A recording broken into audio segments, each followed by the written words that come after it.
I asked an intelligence to compress the breadth of human knowledge into something I could hold before my tea got cold. What came back wasn't definitions, it was orientations. Games aren't about graphics, they're laboratories disguised as entertainment. After a year exploring one corner of reality, building observatories, chasing photons, mapping consciousness, I realized I needed a better map.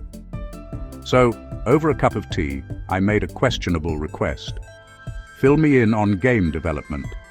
And while you're at it, let's have a script explaining all the others too. Don't make it too wordy, just the essence. Game development, building little universes with rules, then asking, what happens if someone lives here?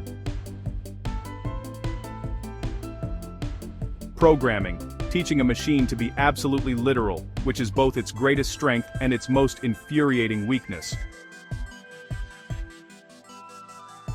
Artificial intelligence, discovering useful patterns across unimaginable amounts of information.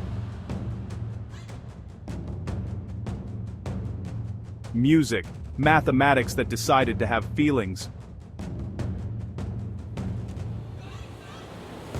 Biology, 4 billion years of debugging without a project manager.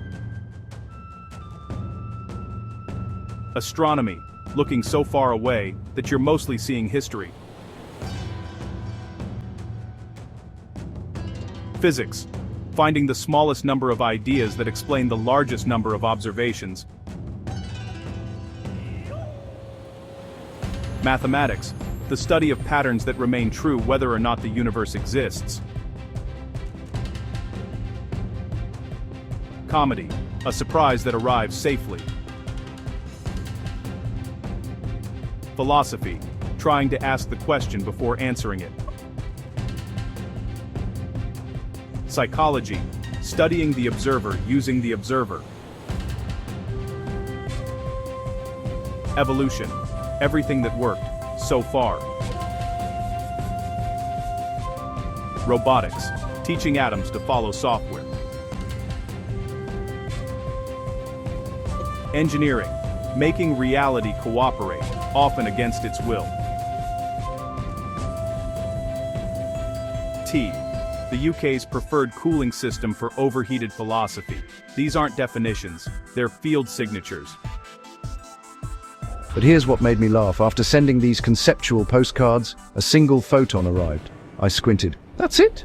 Then a second photon appeared, looking embarrassed. 10 seconds later, a third photon showed up carrying a clipboard, apologizing because probability had taken longer to render. One sentence, one smile, one orientation to a vast and complex reality. That's it? That's all of them?